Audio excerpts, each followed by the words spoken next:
দাবি করি মুসলমান, নামে দাবি করি ইমানদার, কিন্তু একটা পাঞ্জাবি পইরা যে নামাজ পড়তে আসবো এতটুকু মন মানসিকতা অনেকের নাই। কি ভুল বললাম নাকি? পাঞ্জাবি কারো বাড়িতে নাই এমন কেউ আছেন? থাকলে আমি কিনে দেবো আপনাকে, খুশি কিনে দেবো, খুশিতে। গরিব বলে না, কার পাঞ্জাবি নাই বলেন?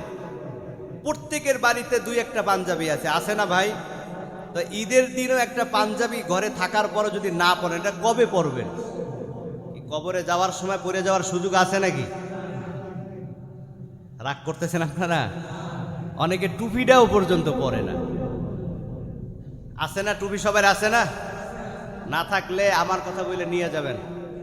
যার টুপি নাই বলে নিয়ে যাবেন, থাকলে অবশ্যই পরে আসতে হবে। কারণ এটা প্রত্যেকটা মুসলমানের জন্য আনন্দের দিন। আর এই আনন্দের দিনে আপনি আনন্দের সাথে ভাগাভাগি না করে আপনি শার্ট প্যান্ট পরে নামাজে আসবেন, নামাজ বলে হবে না তা না।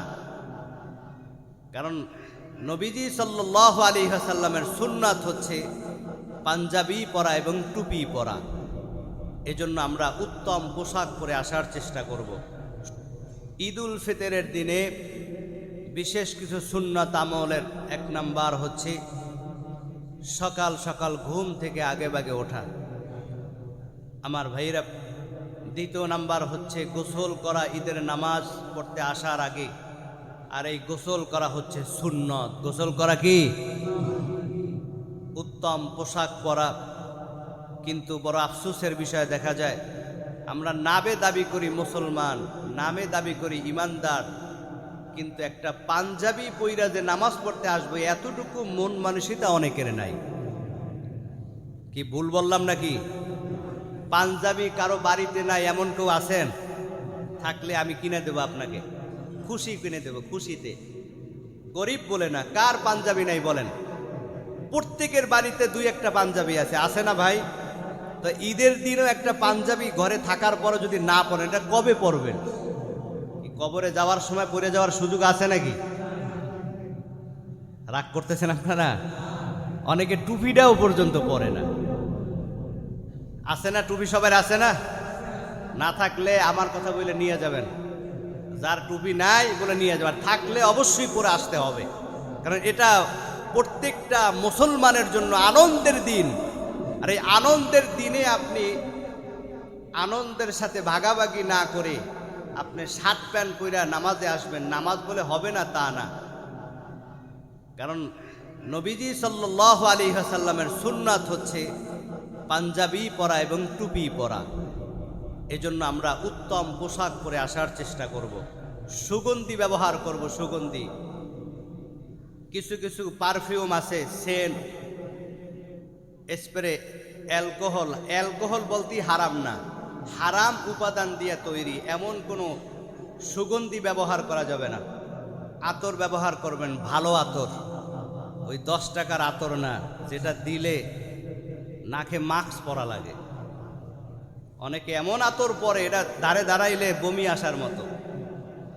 সুগন্ধি ব্যবহার করবেন, একটু ভালো দেখে কিনেন, একটু বেশি টাকা দিয়ে কিনেন। এজন্য নরমাল সুগন্ধি না, ভালো সুগন্ধি ব্যবহার করবেন, একটু বেশি দাম দিয়ে কিনবেন, যদি এটা সুন্নাত হিসেবে ব্যবহার করতেছেন। এজন্য নবীজি সাল্লাল্লাহু আলাইহি ওয়াসাল্লামের দুইটা জিনিস প্রিয় ছিল, একটা হচ্ছে সুন্নত। এই সুন্নাতটা হচ্ছে নবীজি পারফিউম ব্যবহার করতেন, আতর ব্যবহার করতেন সর্বসময়।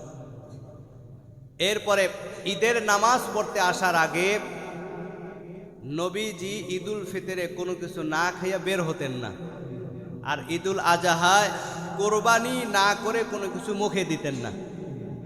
এজন্য প্রত্যেকের ঘরে কম বেশি রান্না হয়, খেজুর, পায়াস, মিষ্টি জাতীয় কোনো কিছু খেয়ে আসার চেষ্টা করবেন।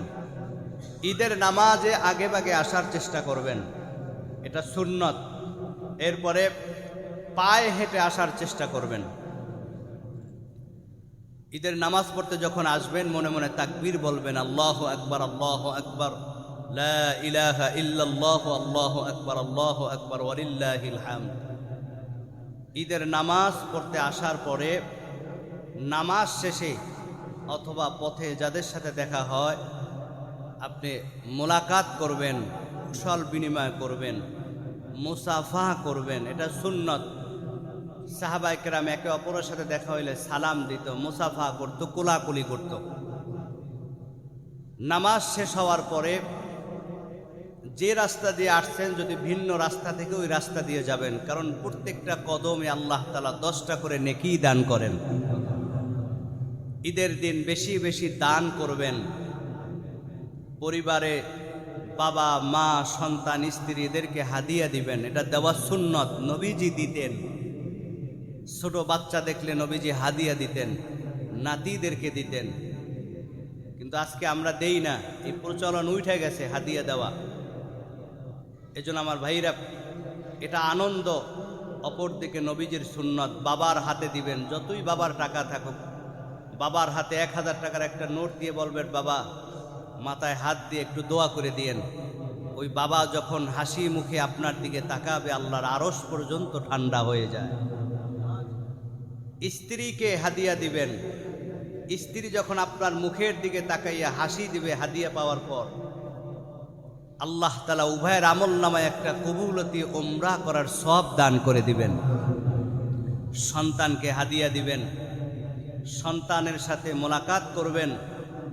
মা এবং যেই সন্তান বালেগ হয়েছে এরা আবার মোলাকাত করা যাবে না, এটা নিষেধ। মা মোলাকাত করবে মেয়ের সাথে, আর বাবা মোলাকাত করবে সন্তানের সাথে।